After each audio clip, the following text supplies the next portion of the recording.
guys, it's Trey, and today we are looking at the Samsung TV.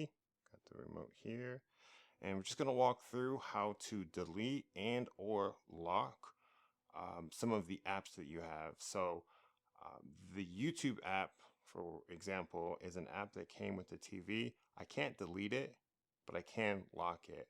And we have other apps on here that I've added after the fact that I can delete. So I'll walk through both of those processes now. So what we need to do is open this apps tab, and we will scroll over. As you can see, all of these, the delete button is grayed out, and that's because you can't delete these.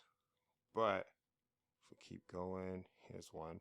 This app right here, I actually have no idea what that is, but we can delete it, right? So we just hit delete and then hit delete, and there we go. It's gone forever. Now for YouTube as an example, if you were looking to delete this app, you can see that it's grayed out. But what we can do here is select the lock button. Now the pin, what this is going to do, it's going to lock it and require the pin to open this app. If you haven't set your pin, it's most likely going to be 0000. So I haven't set mine.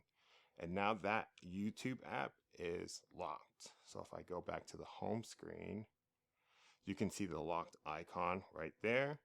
We'll select. And now I have to enter my PIN to unlock it.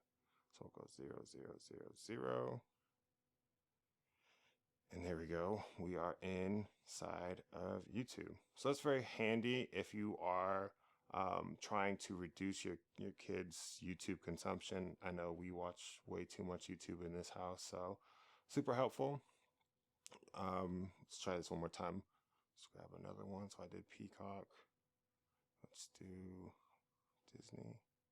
Actually, I might get in trouble if I do Disney. Do Samsung Health. We'll lock that. Enter the code 000. Boom. Now that's locked. And to unlock it, we'll just enter our code 0000, and we're good. So yeah, that's the video for today. I hope this was helpful. If it was, drop a like, comment, subscribe, and we'll see you next time.